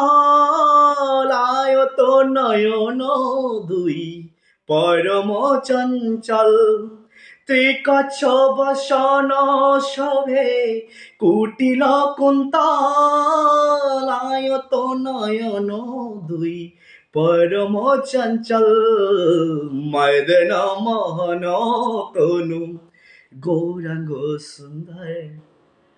আর বাকি 4 লাইন অন্যদিন শোনাবো, অনেক রাত হয়ে গেছে। ধন্যবাদ মাতাজি। তো আমরা হরে কৃষ্ণ। তো আমরা হরিবল প্রভু, অনেক সুন্দর হয়েছে। হরে কৃষ্ণ। আমি পুরো গানটা গাইনি, 2 লাইন 4 লাইন। তো আমরা কি শিখলাম, আমরা 1-2 মিনিটে একটু ফিডব্যাক নেব। আমরা কি জানলাম আজকে ক্লাস থেকে, কি বুঝলাম, জাস্ট আমরা এটাকে একটুখানি আবার একটুখানি কি বলে রিফ্রেশ করব আপনাদের মুখ দিয়ে। দেখুন, আমি একটা কথা সবসময় বলি, আমি বক্তা নই, এখানে সবাই বক্তা। আর আমাদের এই সোসাইটিতে সবাই গুরু। মহাপ্রভু বলছেন, যারে দেখো তারে কহ কৃষ্ণোপদেশ। আপনিও গুরু হতে পারেন। এখানে আপনার কথা 80-90 জন শুনবে। তো আপনি সেই সংক্ষিপ্ত 1-2 মিনিটে সেই আপনার গুরুত্বপূর্ণ মহত্বপূর্ণ কথা তুলে ধরতে পারেন, যে আমরা কি শিখলাম, কিভাবে আমাদের জীবনে অ্যাপ্লাই করতে পারি। মৌ মাতাজি। হরে কৃষ্ণ প্রভু। হরে কৃষ্ণ। এই ক্লাস থেকে একটা জিনিস বুঝলাম, যে আমরা নিজেরা ভাবি আমরা সবাই স্বাধীন, কিন্তু আমরা অ্যাকচুয়ালি আমরা স্বাধীন নই। আমরা কিন্তু প্রত্যেকে মায়ার দ্বারা পরাধীন, মানে ইন্দ্রিয়ের দাসত্ব করে যাচ্ছি সমানে, কিন্তু আমাদের বোঝার কোনো উপলব্ধি নাই। এতটাই মায়ার দ্বারা প্রভাবিত হয়ে আছি যে আমরা বুঝতেই পারছি না। আর একটা জিনিস প্রভু আমার খুব ভালো লাগলো, যে এই জীবনে জড়জাগতিকের সুখ লাভ সেটা ভগবানের দান, কিন্তু এর থেকে যদি আমরা বেটার সুখ লাভ করতে চাই, তাহলে কৃষ্ণের চরণে আশ্রয় নিতে হবে, কৃষ্ণ কথা বেশি বেশি করে শুনতে হবে। তাহলে শ্রবণের মাধ্যমে আমাদের কৃষ্ণের প্রতি প্রেম জন্মাবে। তাহলে আমরা প্রেম জন্মালে আমরা ভগবানের প্রতি ভক্তি আরো বেশি বেশি ভাবে করতে পারবো। আর যার কৃষ্ণ কথায় রুচি সে বড় সৌভাগ্যবান, আর যার কৃষ্ণ কথায় মতি নেই সে হচ্ছে বড় অভাগা। হরিবল প্রভু। হরে কৃষ্ণ। খুব সুন্দর এই যে কথাটা বললো, অভাগা। সত্যি সে বাস্তবে অভাগা, যার কৃষ্ণ কথায় রুচি নেই। সে সব কিছু লস করে ফেলছে। শাস্ত্রে বলছে জিন্দা লাশ, জীবন্ত লাশ, কারণ সে শ্বাসটুকু নিচ্ছে, প্রাণ নেই। প্রাণ হচ্ছে কৃষ্ণ কথা, কৃষ্ণ প্রেম, কৃষ্ণের প্রতি ভালোবাসা। এই আমার কথা নয়, ভাগবতমের কথা। দেবলীনা মাতাজি বলুন। হরে কৃষ্ণ প্রভু, প্রণাম। প্রণাম প্রণাম মাতাজি। আমরা বৈদিক জ্ঞান আমাদের শেখায়, শ্রীকৃষ্ণের সাথে আমাদের সম্পর্ক শিক্ষা দেয় আর কি বৈদিক জ্ঞান। তো আপনি আজকে যেটা বললেন যে সত্যি মানে ভাগবতম হচ্ছে গুড বেটার বেস্ট এর মধ্যে দি বেস্ট। ভাগবতম অত্যন্ত নির্মল এবং নির্মৎসর, এতে কোনো কপটতা ছল চাতুরি কিছু নেই। এখানে আত্মার কি করণীয় তা শেখানো হয়েছে ভাগবতমে। আর জীব এই জড়জগতে আমরা যে আনন্দটা পাই, অর্থাৎ জীব যে আনন্দটা পাই সেটা হচ্ছে অত্যন্ত তাৎক্ষণিক, কিন্তু আমরা তখন একদম পার্মানেন্ট আনন্দ পাবো যখন আমাদের আত্মা পরমাত্মার সাথে মিলবে। আর কেউ যদি একাগ্র চিত্তে ভাগবতের বাণী শ্রবণ করে, তার হৃদয়ে ভাগবত তত্ত্ব প্রকাশিত হয়। আর ভাগবত পড়লে আপনি বললেন অসাধু ব্যক্তিও সাধু হয়ে যায়। আর যে নিরন্তর ভাগবতমের কথা শোনে এবং তার কি সে কিন্তু পরম আনন্দ লাভ করে। আর সুতরাং ভগবানের কথায় যার রুচি আছে সেই হচ্ছে ভাগ্যবান। মৌ যেটা বললো সত্যি, যে শোনে না সে সত্যি অভাগা। হরে কৃষ্ণ প্রভু, প্রণাম। হরে কৃষ্ণ। ধন্যবাদ মাতাজি, খুব সুন্দর। এরকম ভাগবতমে এরকম মাহাত্ম্যে বর্ণনা করা আছে, অতি নিজ ব্যক্তিও অতি উচ্চতা প্রদান করে, অতি নিচু ব্যক্তিকে অতি উচ্চতা প্রদান করে এই শ্রীমদ্ ভাগবতম, যদি কেউ শোনে, যদি কোনো গুণ না থাকে। একটা গল্প বলি 2 মিনিট। আইনস্টাইন। আইনস্টাইন একটা ড্রাইভার ছিল, অনেকটা আইনস্টাইনের মতো দেখতে। হুম। ও নিজে তো সব জায়গায় আইনস্টাইন বিভিন্ন কলেজে কলেজে লেকচার দিত, 1 ঘন্টা 2 ঘন্টা করে লেকচার দিত। তো একই রকম দেখতে। তা আইনস্টাইন একদিন খুব পরিশ্রান্ত হয়ে গেছে, এই কলেজ তো কলেজ, বলছে স্যার যদি আপনি কিছু মনে না করেন আজ এই লেকচারটা আমি দেবো। বলছে কি তুমি দেবে লেকচার? ড্রাইভার কিন্তু, তুমি দেবে লেকচার? বলে হ্যাঁ যদি আপনি বলেন। অনেকটা একই রকম দেখতে, কেউ ধরতে পারবে না আমাদের। আপনার যেমন শেপে দাড়ি কাটা, আমারও সেই দামের শেপে সেরকমভাবে একদম। বলছে ঠিক আছে তুমি যাও। তো ও 2 ঘন্টা লেকচার দিয়েছে কলেজে, সে ড্রাইভার। 2 ঘন্টা যখন লেকচার দিয়েছে, তো একজন হচ্ছে আই হ্যাভ ওয়ান কোশ্চেন, একটা কোশ্চেন করেছে খুব ক্রিটিক্যাল। এখন ড্রাইভার তো শুনে শুনে শুনে শুনে বলে দিয়েছে 2 ঘন্টা লেকচার। এবার যে কোশ্চেন করেছে, বলছে ও কোশ্চেন, এইটুকু কোশ্চেন, এটা আমি কি বলবো, ড্রাইভার বলবে। এ আমার ড্রাইভার বলবে, মানে ড্রাইভার আইনস্টাইনকে ড্রাইভার বানিয়ে দিয়েছে। অর্থাৎ ড্রাইভার 2 ঘন্টা লেকচার দিয়েছে পুরো আইনস্টাইন। এখন আইনস্টাইনের সঙ্গের যে প্রভাব, ওই স্যারের সঙ্গে থাকতে থাকতে স্যারের কথা শুনে শুনে স্যার এরকম কথা বলতে পারে এই বিষয় নিয়ে, এই কথাটা আইনস্টাইনের জায়গায় ও নিজে সেই কথা বলেছে। এবারে ক্রিটিক্যাল যখন প্রশ্ন এসছে তখন বলছে আমার ড্রাইভার, অর্থাৎ আমার আইনস্টাইন বলবে। এ তো সিম্পল। তো সঙ্গের প্রভাব, শ্রবণের প্রভাব, যদি আমরা ভালো কিছু সঙ্গ করি, ভালো কিছু শ্রবণ করি, তা আমরা এরকম প্রতিভাবান আমরাও হয়ে উঠতে পারি। অতি নিজ ব্যক্তি, হ্যাঁ, সে আইনস্টাইনের জায়গায় গিয়ে কি করছে, লেকচার দিচ্ছে কলেজে, বড় আইআইটি ছেলে মেয়েদের কাছে গিয়ে। হ্যাঁ, ড্রাইভার প্রভাবটা কি, সঙ্গ, এবং সে শ্রদ্ধা সহকারে শুনতো সেই লেকচারগুলো, তাই সে আইনস্টাইনের জায়গায় গিয়ে লেকচার দিতে পারলো। তাই যত আমরা শুনবো আন্তরিকতা সহকারে, তত আমরা জীবনে অনেক কিছু শিখতে পারবো। আর এই শেখা, এ মৃত্যুর পরে লস নেই, মৃত্যুর পরের থেকে শুরু হবে। হ্যাঁ, এই জন্য আমরা আনন্দ খবরে শিখতে পারি। ধন্যবাদ রূপা মাতাজি, সংক্ষিপ্ত হবে। হরে কৃষ্ণ প্রভু। হরে কৃষ্ণ। প্রণাম। হ্যাঁ, মানে সবাই মোটামুটি বলেছে, আমি একটা পয়েন্ট বলি যেটা ভালো লেগেছে, যে রূপের, আমরা সত্যি মানে যারা এই মায়ার বাঁধনে আছি, রূপের এতে চলি, রূপে আকৃষ্ট হয়ে গেলাম। কিন্তু মানে ভাগবতম এমন একটা জিনিস, ভাগবতম ভক্ত ভগবান রূপ দেখেন না। যে যত নিজেকে পবিত্র বানাতে পারবে বা এই ভাগবতম পড়ে নিজের চরিত্রটা ঠিকঠাক গঠন করতে পারবে, ভগবান তাকে সেই দৃষ্টিতে দেখবে। এই জিনিসটা, এই টপিকটা খুব ভালো লাগলো আজকের আমার, মানে আপনি সংক্ষেপেই বলেছেন যে আমরা যেমন জাগতিক মানুষরা রূপ দেখি, যে ওকে দেখতে সুন্দর তো ওকে দেখে আকৃষ্ট হলাম, ভগবান তাকে দেখে আকৃষ্ট হন যার হৃদয়ে ভাগবতম আছে। তো নিজেদেরকে সেই রকম সত্য আর সত্যি চরিত্র গঠনের জন্য ভাগবতম, মানে মানুষ বিভিন্ন ইনস্টিটিউট যাচ্ছে, বড় বড় জায়গায় যাচ্ছে নিজেদের চরিত্র গঠনের জন্য, কিন্তু যদি কোনো মানুষ ভাগবতম আর মানে পরে স্টার্টিং থেকে, বা গার্জেনরা ছোটবেলা থেকে বাচ্চাদের ভাগবতম শেখায়, তাহলে তার চরিত্র গঠনের জন্য কোনো বড় ইনস্টিটিউট বা কোনো মানে কোনো কিছুতে যেতে লাগবে না, তার চরিত্র এমনিই গঠিত হয়ে যাবে এবং শুদ্ধ একটা চরিত্র গঠন হবে। এটা আমাদের সব পেরেন্টসদের মোটামুটি এটা শিক্ষণীয়, যে আমরা ছোটবেলা থেকে নিজেদের সন্তানদের এগুলো শেখাবো, যার মাধ্যমে তার আমরা বড় হলে বলে দিই যে ভালো মানুষ হলো না, অপদার্থ হলো, আমার বাচ্চারা কি করে। তো ছোটবেলা থেকে সেই শিক্ষাটা দিলে সেই চরিত্রটা গঠন হবে ভাগবতমের মাধ্যমে। হরে কৃষ্ণ। হরে কৃষ্ণ। ধন্যবাদ প্রীতিকা মাতাজি। সবাই শর্টে বলবেন, অনেকে হাত তুলে আছে। হ্যাঁ, হরে কৃষ্ণ। হরে কৃষ্ণ। হরে কৃষ্ণ প্রভু, শোনা যাচ্ছে আমার? হ্যাঁ হ্যাঁ, শুনতে পাচ্ছি শুনতে পাচ্ছি। প্রভু শোনা যাচ্ছে? হ্যাঁ শুনতে পাচ্ছি, বলুন। প্রভু আমি লাস্ট এই 2 নম্বর শ্লোকের, হ্যাঁ 2 নম্বর শ্লোকে যে লাস্ট লাইনটা লেখা আছে, যে যারা একাগ্র চিত্তে ভগবানের কথা শ্রবণ করবে তারা ভগবানের কৃপা লাভ করবে। তো আজকে আপনার ক্লাসে আজকে 2 বছর ধরে আছি, তো আজকে তাৎপর্য লাস্টে পড়ছিলাম, প্রভুপাদ লিখেছেন যে বহু জন্মে স্বীকৃতি অর্জন যে করতে পারে শ্রবণ করার যোগ্যতা অর্জন করতে পারি। তো এখন মনে হচ্ছে না করেছি, না হলে এই জীবনে এই জিনিস পেতাম না, এই জীবনে এত সমস্যার মধ্যেও এই এত সুন্দর জিনিস পেতাম না। আর আরেকটা জিনিস, শ্রবণের যে মহিমা এত সুন্দর, যেখানে চরণতলে বসে হরি কথা শুনে সে আজ নারদ মুনি, যিনি আত্মারাম ছিল, যিনি মুক্ত পুরুষ ছিল। মুক্ত পুরুষরা তো বাসনা থেকে তারা মুক্ত থাকে, তাদের কোনো থাকে না, তারা নির্বিশেষ ব্রহ্মজ্যোতিতে, ভগবানের ব্রহ্মজ্যোতিতে লীন হয়ে যেতে চায়। কিন্তু সুখদেব গোস্বামী বেদব্যাস জানতেন যে তার সন্তান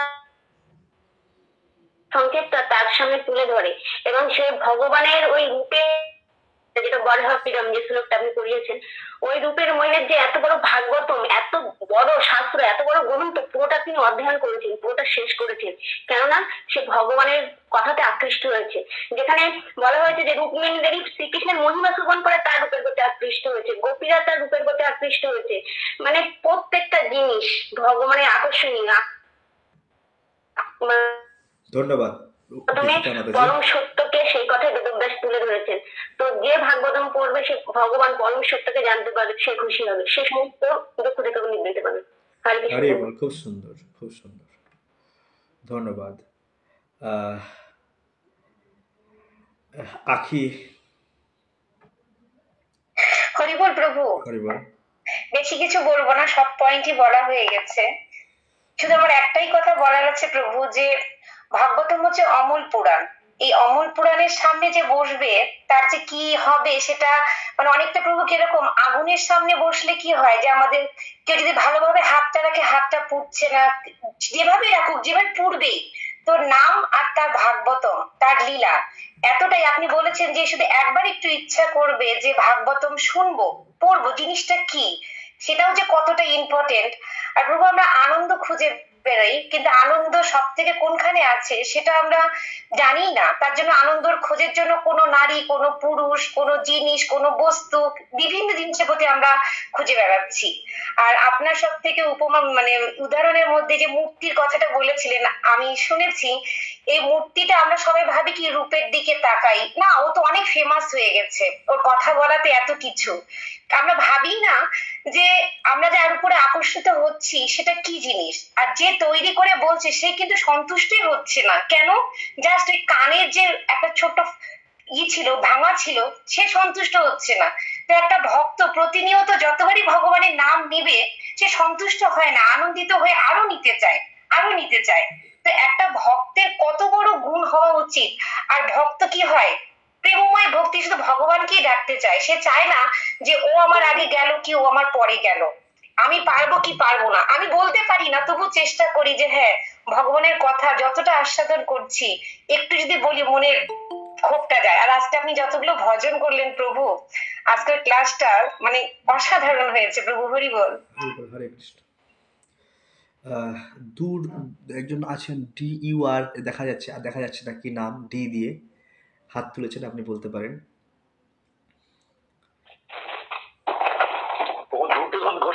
হ্যাঁ হ্যাঁ বলুন বাবু, হরে কৃষ্ণ, বলুন।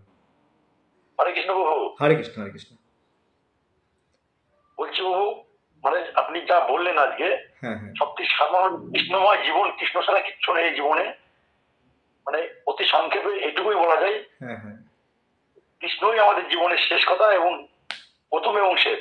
একদম একদম, খুব সুন্দর, খুব সুন্দর। আমাদের নমস্কার বাবু। জীবনটাকে শ্রবণ কীর্তন স্মরণ পুরো কৃষ্ণময় করে, হ্যাঁ, করে তুলতে হয়, জীবন ধন্য হয়ে। ধন্যবাদ। সর্বাণী মাতাজি, সর্বাণী মাতাজি।